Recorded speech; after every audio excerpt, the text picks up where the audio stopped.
અમુક માણસો એવા હોય કે ચહેરાથી ખૂબસૂરત ના હોય. ઘણાઓને શું છે કે અહીંયા મોઢા માથે કાળો તલ હોય, મસ હોય, કોઈને માથે તાલ પડી ગઈ હોય, કોઈને અમુકને મોઢામાં કડચલી પડી ગઈ હોય, કોઈના દાંત બારે હોય, કોઈના દાંત વચમાંથી બે ત્રણ પડી ગયા હોય, કોઈ અમુક બાઈઓને જોજો મૂછું ઉગી ગઈ હોય, અમુકને માતાજીના ચાઠા હોય મોઢા ઉપર, અમુક વધારે સામરા કે પછી કાળા હોય. એવા ઘણા માણસો હોય કે મોઢાથી ખૂબસૂરત ના હોય, એટલે એને થોડુંક અફસોસ થતું હોય કે હું ખૂબસૂરત નથી, હું સારો નથી કે સારી નથી. પણ એવું નથી. ખૂબસૂરતી છે ને માણસની ચહેરાથી નહીં દિલથી હોય.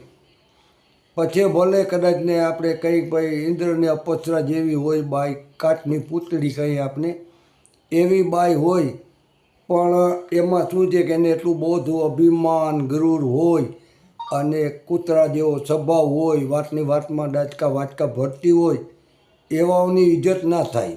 પણ તમે દિલથી જો સામેવાળાની કોઈની વાત સાંભળો, એના દુઃખમાં ભાગ લ્યો અને એવા તમે કર્મો કરો, તો અંદરથી તમે દિલથી બહુ ખૂબસૂરત હોવ. ઉપરથી ખૂબસૂરત હોય એ કાંઈ સારું નથી. કારણ કે એમાં એવું બને કે પહેલાં તો કોઈને ખબર ના પડતી હોય, તમારી હારે સંબંધ બાંધે, એક બે દિવસ થાય એટલે ખબર પડી જાય કે ભાઈ આ બરાબર છે નહીં. પછી તમે ફેંકાઈ જાઓ.